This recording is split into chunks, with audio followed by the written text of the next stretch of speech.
C'est sans doute l'hôtel le plus rock'n'roll de Courchevel. Un établissement 5 étoiles parmi les 25 que compte la station. Vous trouvez que cela fait beaucoup pour un village de montagne? Vous n'avez encore rien vu.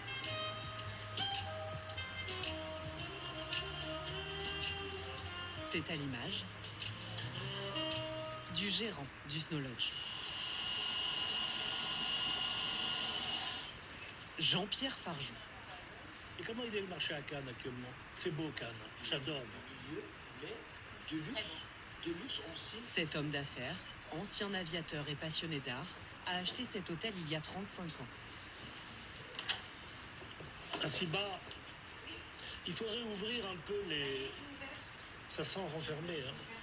Un hôtel 3 étoiles qu'il a décidé de transformer en un 5 étoiles en 2020.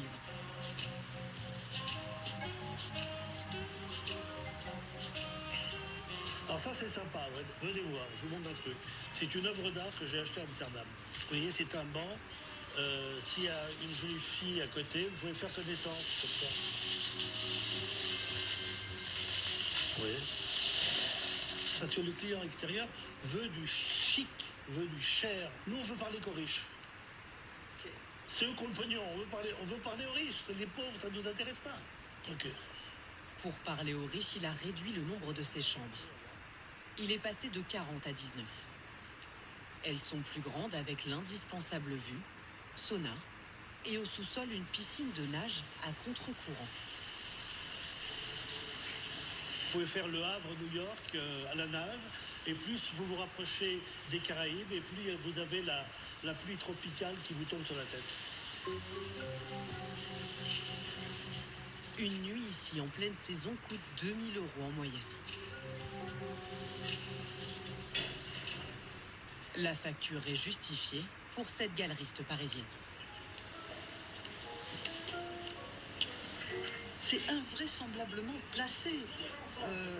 Voilà, on est en bord de piste, on est suffisamment près du village pour descendre boire un verre, rencontrer des amis, acheter des journaux, faire du shopping si on a envie. C'est unique.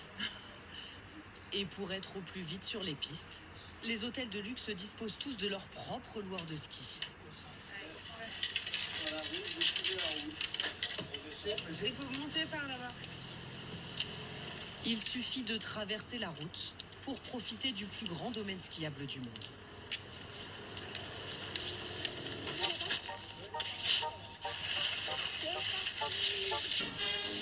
Une nouvelle station de grande classe pour amateurs de sport d'hiver est née. C'est Courchevel. Pourtant, à sa création en 1946, la station devait permettre à tous d'accéder au sport d'hiver. La commune de Saint-Bon en contrebas accepte de céder des terres au département de la Savoie. Des routes, des pistes, des remontées mécaniques sont installées. Le tout fera peut-être de Courchevel la station olympique de l'avenir et en tout cas une des premières stations touristiques et sportives de France. Le Conseil général mise sur ce nouveau sport pour dynamiser l'économie de la Savoie. Les installations financées avec les deniers publics devaient favoriser un tourisme populaire. Mais une piste a donné un tout autre élan à la station. Et il ne s'agit pas d'une piste de ski. Perchée à plus de 2000 mètres, c'est la piste d'atterrissage de l'Altiport.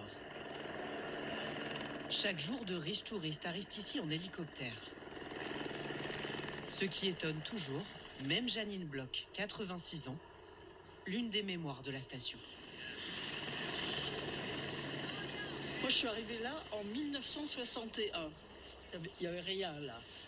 Il n'y avait rien. Il n'y avait pas de route, il n'y avait pas de téléphone, il n'y avait pas d'eau, il n'y avait rien. Il n'y avait rien. On se posait avec des avions uniquement équipés de ski parce qu'il n'y avait pas la piste en dur qu'il y a maintenant.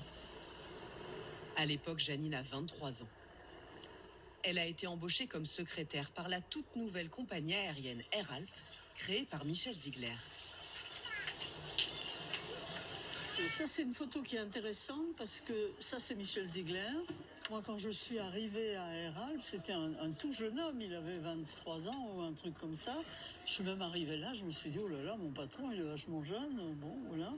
Ce jeune passionné d'aviation est visionnaire. Au départ, sa compagnie aérienne propose aux touristes des dépôts sur glacier. Mais dès les années 70, Michel Ziegler comprend qu'il faut aller plus loin. L'avion, justement, a permis un tourisme international, puisqu'on peut maintenant passer au-dessus des océans et au-dessus des continents avec de plus en plus de facilité et pour des prix de moins en moins élevés. Donc, indiscutablement, les montagnes attirent une clientèle internationale. Il ouvre alors des lignes régulières.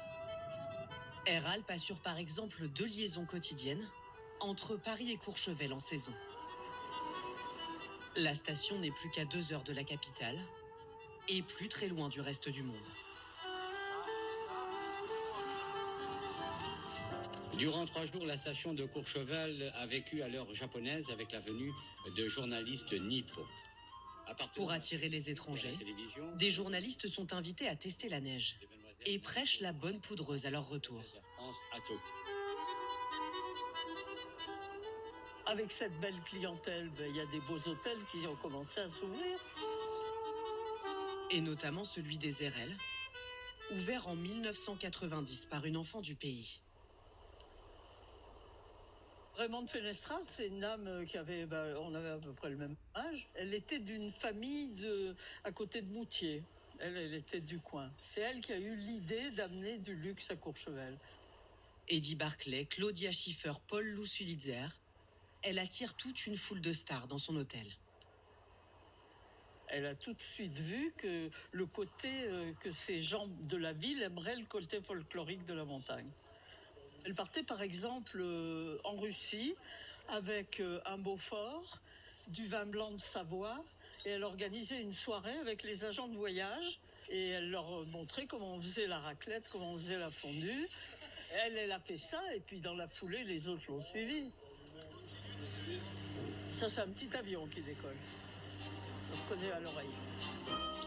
Grâce à ces pionniers, 72